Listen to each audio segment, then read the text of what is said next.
Assalamualaikum warahmatullahi wabarakatuh. Masih berjumpa lagi dengan channel YouTube Chong Juli. Kali ini saya akan membawakan sebuah cerita yang berjudul Diganggu Lelembut Penunggu Ambulan.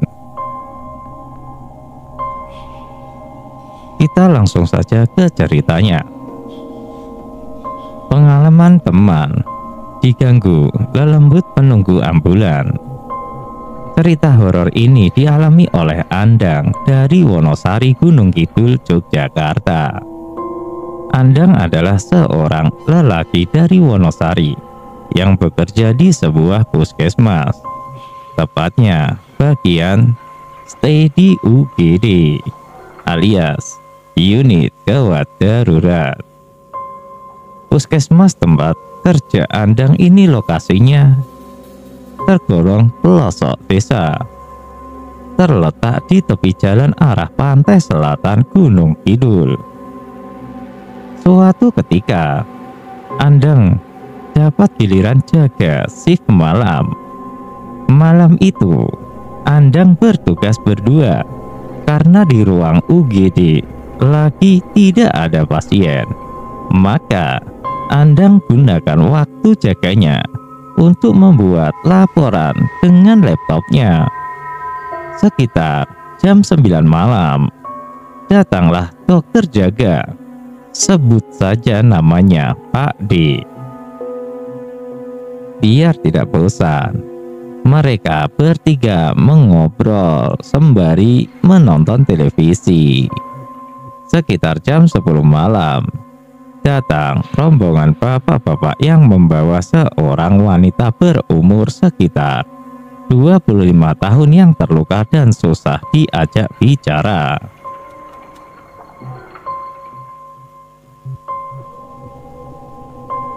Dari keterangan rombongan bapak-bapak ini, mereka menemukan mbak-mbak yang terluka tersebut jatuh dari sepeda motor di pinggir hutan. Setelah mendapatkan pertolongan pertama dari dokter Pak D, akhirnya si mbak bisa diajak komunikasi. Ternyata dia bekerja sebagai perawat di salah satu rumah sakit swasta di Gunung Kidul. Setelah dilakukan pemeriksaan, ternyata terdapat luka yang cukup dalam di daerah persendian kakinya. Nafasnya sesak serta terlihat masih trauma dengan kejadian yang baru dialaminya. Dengan berbagai pertimbangan, akhirnya dokter Pak D merujuk si mbak untuk dibawa ke rumah sakit tempat dia bekerja. Karena keterbatasan karyawan, Andang pun merangkap sebagai supir ambulan. Andang lalu mempersiapkan mobil ambulan untuk mengantar si mbak ke rumah sakit. Wah, sudah jam 11 malam nih. Saya temani dah, nanti sekalian mampir di Wonosari dulu, ujar dokter Pak D kepada Andang. Setelah mobil ambulans siap beserta perlengkapannya, Andang pun meluncur mengendarai mobil tua itu untuk mengantar si mbak yang terluka. Ditemani dokter Pak D dan keluarga pasien. Setelah menempuh perjalanan sekitar 30 menit, mereka pun sampai di rumah sakit. Pasien sudah diterima dan mendapat perawatan lanjutan. Andang dan dokter Pak D lalu berpamitan kepada keluarga pasien dan segera bergegas kembali menuju puskesmas yang berada di dalam desa. Selepas Wonosari, Andang dan dokter Pak D melewati jalanan yang sepi. Pertama-tama di kanan kiri jalan hanya terdapat ladang dan tanah kosong. Lama-kelamaan, Andang melewati jalan yang kanan kirinya hutan. Lokasi terjatuhnya si mbak karena kondisi tengah malam dan sepi membuat Andang tak sadar menekan pedal gas ambulan tuanya lebih dalam. Agar suasana tidak senyap, sembari menyetir, Andang berbincang-bincang dengan dokter Pakde. Sampai pada sebuah tikungan tajam, Andang mengurangi kecepatan mobilnya. Namun tiba-tiba terdengar suara nenek-nenek terbatuk.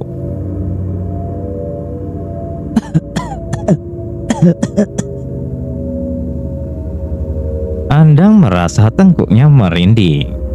Mereka berdua berhenti berbicara dan fokus pada pendengaran. Lalu suara nenek-nenek batuk itu terdengar kembali.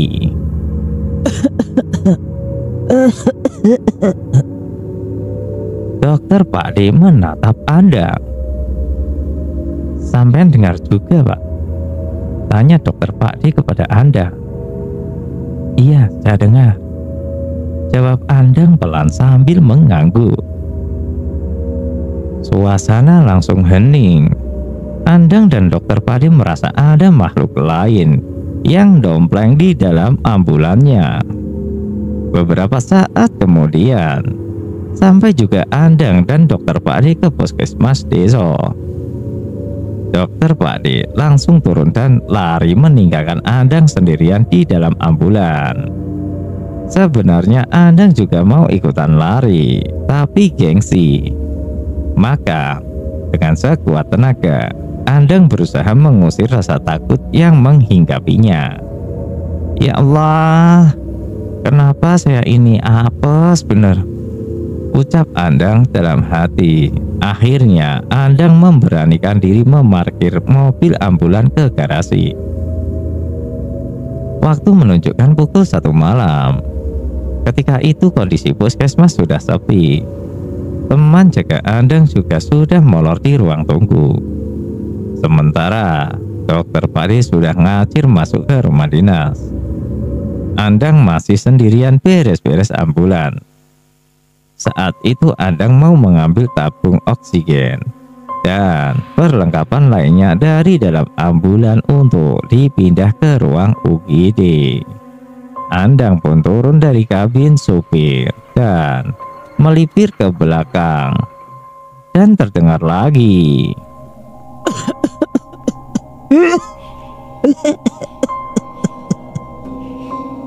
suara nenek tua batuk lagi.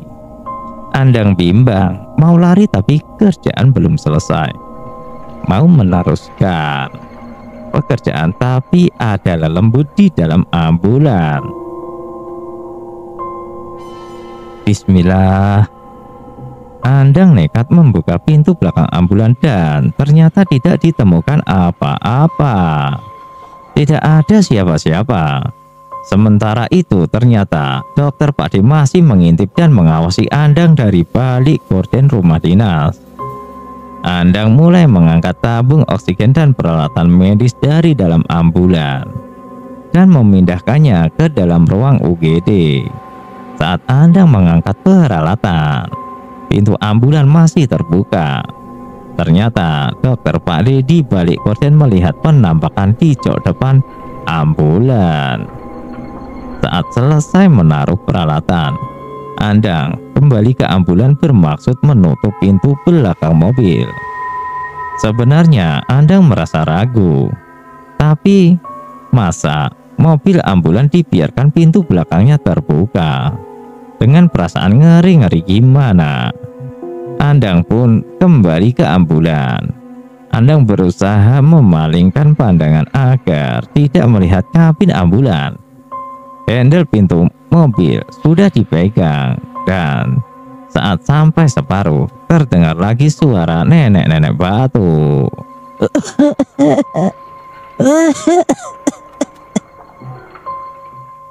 Andang berusaha untuk lari, tapi apa daya, kakinya seperti tertancap dengan tanah.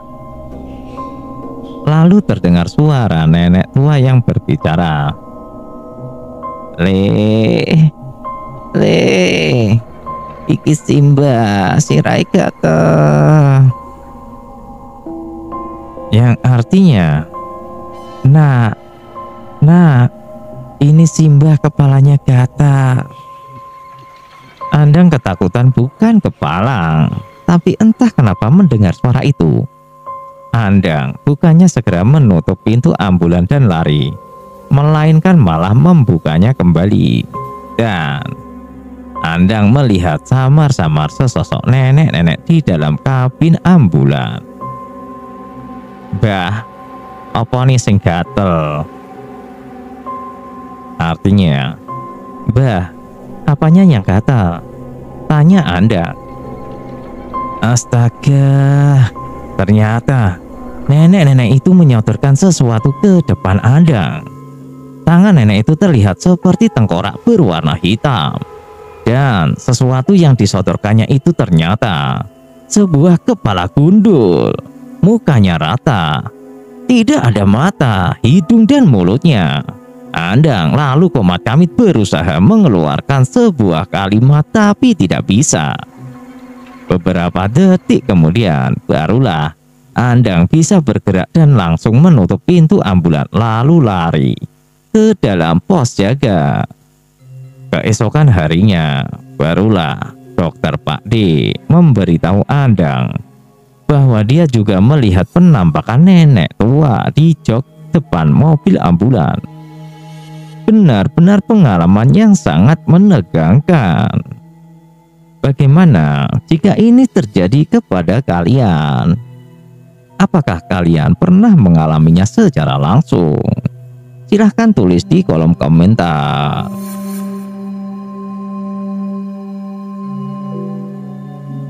Terima kasih telah bergabung dengan petualangan menegangkan di saluran YouTube kami.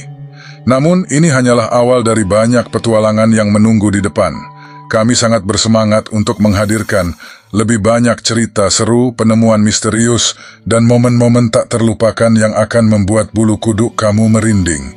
Jangan lupa untuk memberitahu kami pendapat kamu tentang video ini di kolom komentar, dan jika kamu memiliki saran atau cerita menarik, bisa menghubungi kami melalui email. Dan jangan lupa untuk subscribe dan nyalakan lonceng notifikasi, agar kamu tidak ketinggalan setiap video seru dan menegangkan berikutnya. Bersiaplah untuk terus terlibat dalam petualangan horor yang tidak terlupakan di saluran ini. Sampai jumpa di video berikutnya. Tetap waspada karena dunia misteri selalu penuh dengan kejutan yang menanti. Selamat malam dan hati-hati. Jangan pernah berjalan sendirian di malam hari. Siapa tahu ada yang mengikutimu dari belakang.